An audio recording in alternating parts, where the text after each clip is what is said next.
Now Soto, who was 0 for 3 last night. 2 balls and 2 strikes. Swing and a miss. Phillies have gotten him twice in this series now.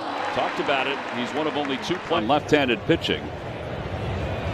And a strike 3 called.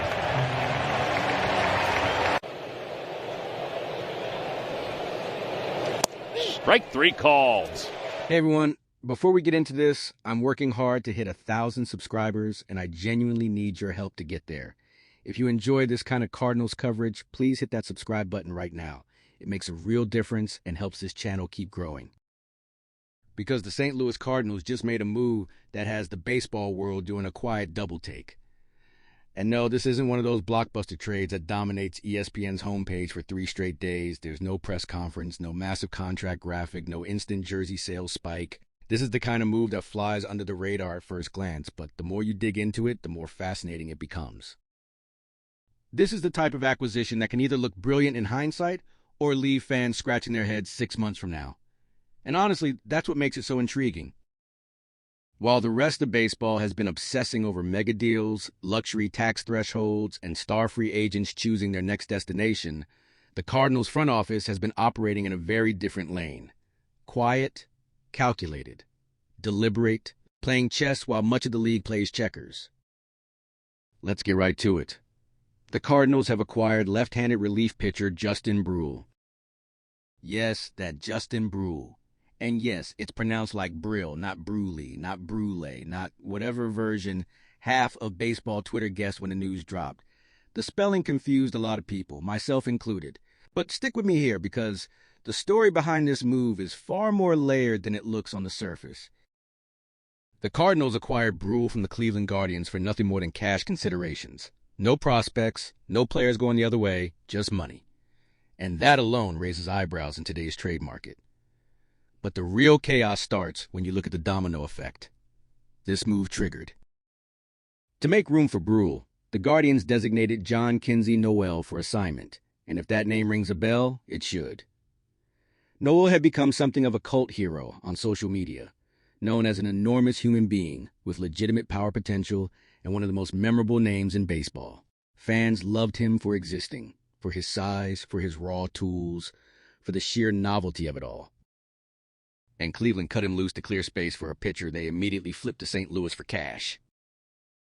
At the same time, the Cardinals designated Zach Kent, for assignment, a pitcher they had literally just claimed off waivers from, you guessed it, the Cleveland Guardians.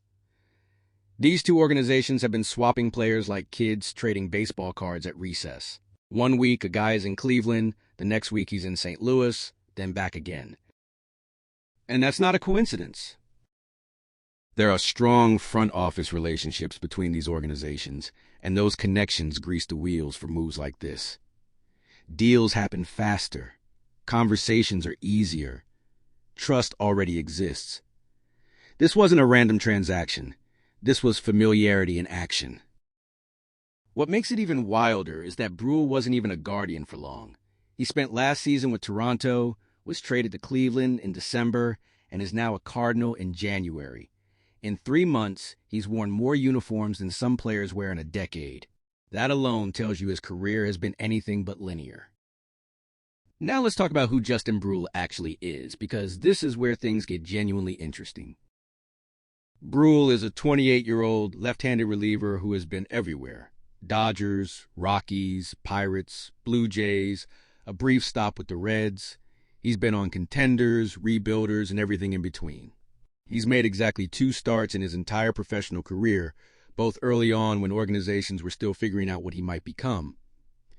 Since then, he's been a bullpen-only arm, bouncing between AAA and the majors, trying to carve out a stable role.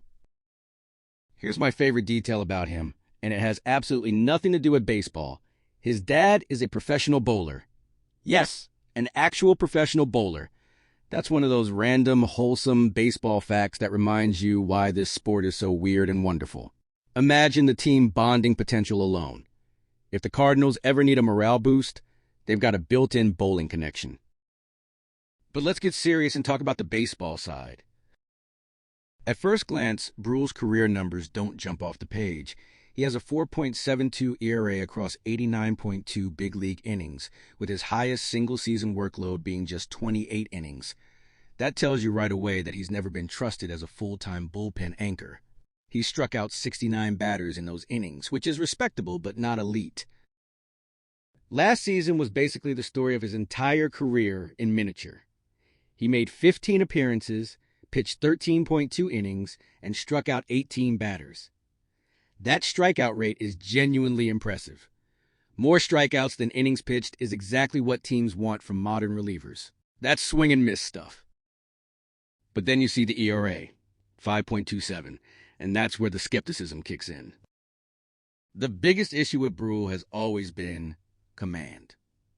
Walks, inconsistency, losing the zone. That's been his Achilles heel, especially as his pitch mix has evolved. And this is where the Cardinals might be seeing something other teams haven't fully unlocked. Early in his career, Brule was a cutter-heavy pitcher. That was his identity. That was the pitch he leaned on. But as he moved through organizations and spent developmental time in the minors, particularly with Pittsburgh, his approach changed dramatically. He essentially reinvented himself. Now, he's primarily a sinker and sweeper pitcher, with those two pitches accounting for roughly 80 to 90% of his arsenal. The cutter, once his calling card, is now barely used. And there's a very logical reason for that shift.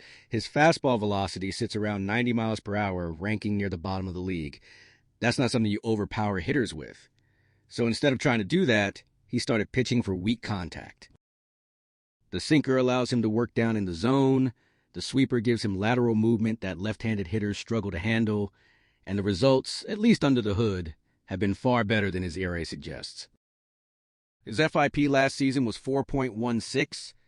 Not great, but absolutely playable. More importantly, his expected run average was 3.69. That's a massive gap between results and performance. It suggests he was unlucky, poorly supported defensively, or hurt by sequencing rather than truly ineffective.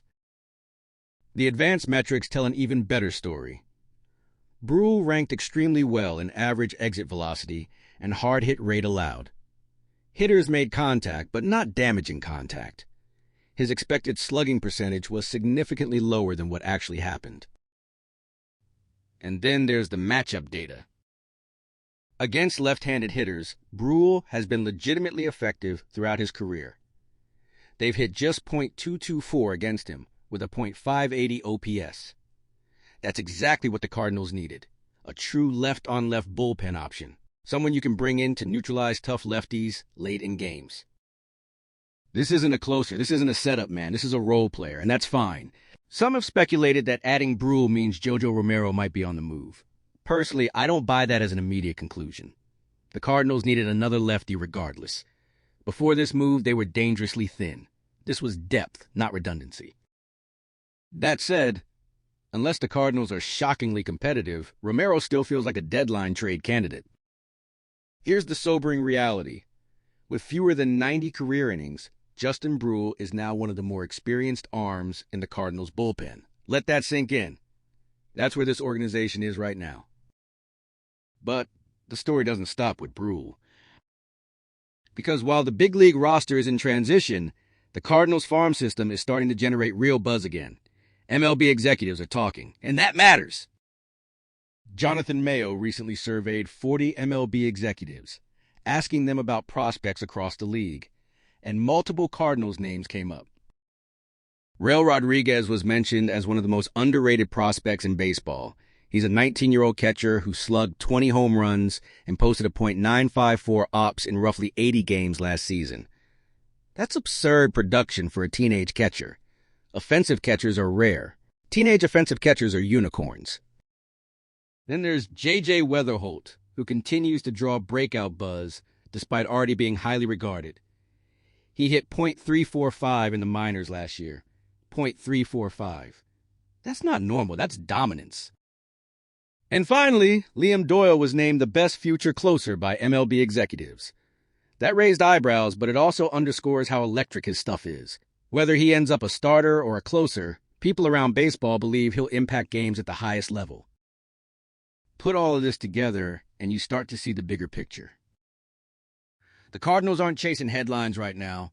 They're stacking small edges. They're adding depth. They're developing talent. They're letting other teams spend recklessly while they position themselves for a more sustainable future. Justin Brule might flame out. That's possible. But if he figures out his command, even marginally, the Cardinals may have stolen a useful bullpen piece for almost nothing. And when MLB executives are talking about your prospects again, that's a sign something is brewing.